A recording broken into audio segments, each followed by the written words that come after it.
আমাদের গ্রামের ভাষায় একটা কথা আছে, থাকলে কাশি হারাইলে দা। অর্থাৎ যখন যে কোনো জিনিস আমাদের কাছে থাকে তখন এটারে আমরা এমনভাবে মূল্যায়ন করি যে কাশির মতো ভাবি, ওই যে ধান কাটে যে ওই কাশি।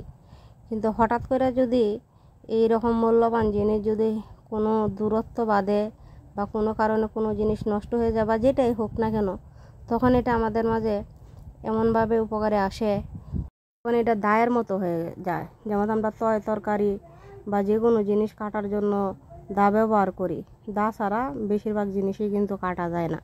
তখন কিন্তু এই দাটা আমরা ব্যবহার করি। তখন ওই যে জিনিসটা থাকে না, তখন সেটা আমাদের কাছে কাশি মনে হয় না, তখন কিন্তু মনে হয় যে এটা দা। ঠিক তেমনইভাবে এই যে লেবু, আমাদের বাড়িতে যারা আছে আশেপাশে গ্রামে শহরে আশেপাশে কাছে যাদের লেবু গাছ আছে বা যারা বেশি বেশি লেবু কিনে আনে, এরা কিন্তু এই লেবুর ভালো করে খায় না।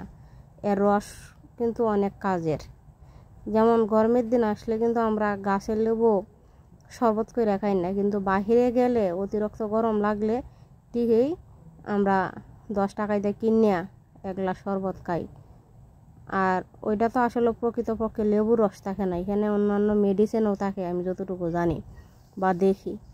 তো এই লেবুর যে একটা উপকার, যেমন আমরা প্রতিদিন ভাতের সাথে খাইলেও আমাদের উপকার আছে।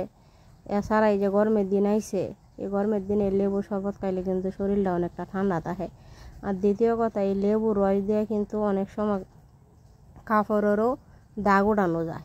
বিভিন্ন কাপড়ে যদি কোনো ধরনের দাগ লাগে, তো আমি প্রায় সময় এই লেবুর রস দিয়েই বা এই লেবুটা দিয়েই ঘষে দাগটা উড়ানোর চেষ্টা করি। তো এই লেবুটারে আমরা যে যেমনই মনে করি না কেরে, এই লেবু কিন্তু আসলেই মূল্যবান, কিন্তু মূল্যবান আমরা মনে করতে চাই না। দেখা যায় অনেকের যার বাড়িতে গাছ আছে, ফের বাড়িতে লেবু ফাইকা পড়তাছে, খায় না কেউ, নষ্ট হইতাছে। মাঝে মধ্যে ঝড় বৃষ্টি হইলে এই বাতাসে পড়তাছে। তাতে এই লেবুর মূল্যায়নই কিন্তু আমরা করতে জানি না। এই জন্য আর যারা খায় এরা কিন্তু এই যে রোজার মাসে 100 টাকা 70 টাকা হালি কিনে নিয়ে খাইছে। যারা লেবুর মর্ম জানে, লেবুর গুরুত্ব জানে, এরা কিন্তু 500 টাকা হালি হইলেও নিয়ে খায়। এই লেবুর গুরুত্বটা কিন্তু আবার রমজান মাস আইলে বোঝন যায় যে লেবুর কতটুকু মূল্যায়ন আছে।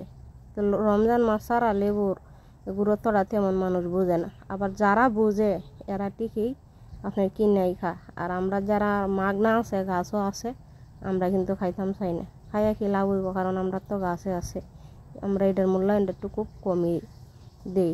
হ্যাঁ, তো লেবু সবাই খাইবাই এবং লেবুর রস দেওয়া শরবত খাইবাই, এতে নিজেরও উপকার এবং আশেপাশের মানুষেরও শরবত বানাই দেবেন, তাতে সওয়াব পাইবেন।